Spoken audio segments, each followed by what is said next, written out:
교통사고로 보험사와 합의할 때 손해사정사를 선임할까 고민하고 계시는 분들이 많은데요. 우선 전문가를 선임하면 비용이 발생하기 때문에 현재 나의 상태에서 전문가를 선임했을 때 과연 실익이 있을까? 많이들 궁금하실 겁니다. 오늘은 교통사고로 합의할 때 손해사정사 선임이 굳이 필요 없는 경우에 대해서 말씀드리겠습니다.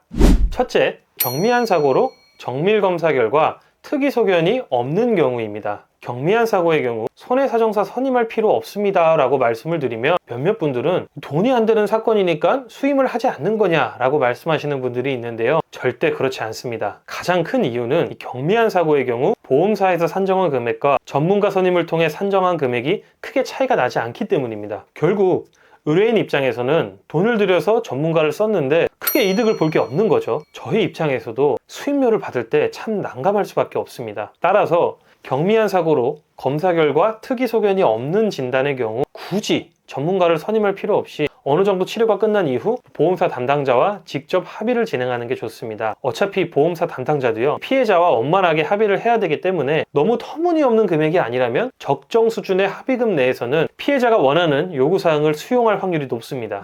다음으로 이 손해사정사 선임이 필요 없는 두 번째 경우입니다. 이번에는 사고 충격도 꽤 크고 정밀검사 결과 골절 소견도 있지만 실금 정도의 미세골절 진단을 받은 경우입니다. 인대 파열도 마찬가지입니다. 인대 완전 파열이 아닌 부분 파열로 수술이 필요하지 않은 정도라면 굳이 전문가를 선임할 필요가 없습니다. 골절이나 인대 파열 진단으로 수술한 경우 신체에 장애가 발생할 수 있고 이 장애 보상금을 산정하는 것이 복잡하고 어렵기 때문에 보통 전문가를 선임하는데요. 어차피 수술한 경우가 아니라면 장애도 남지 않고 또 보험사에서도 장애 보상을 받기 힘들기 때문에 굳이 전문가를 선임할 필요가 없습니다. 다만 척추뼈에 발생한 골절은 미세골절이더라도 장애가 남을 수 있기 때문에 예외입니다. 따라서 미세골절이나 인대 부분 파열 진단을 받은 경우 굳이 전문가 선임하지 마시고요. 보험사 담당자에게 합의금 항목 중 향후 치료비 항목을 잘 맞춰달라고 요청해 보시길 바랍니다.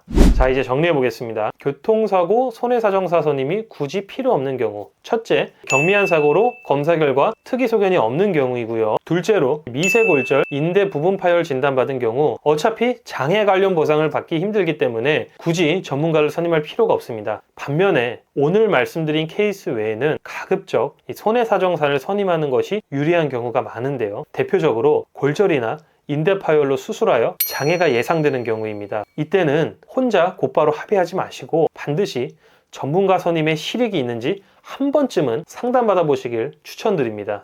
오늘 영상은 여기서 마치도록 하겠습니다. 교통사고 손해사정사 선임 관련하여 상담이 필요하신 경우에는 고정 댓글에 있는 상담 신청 링크를 참조해 주시고요. 다음번에 더욱 유익한 영상으로 찾아뵙겠습니다. 감사합니다.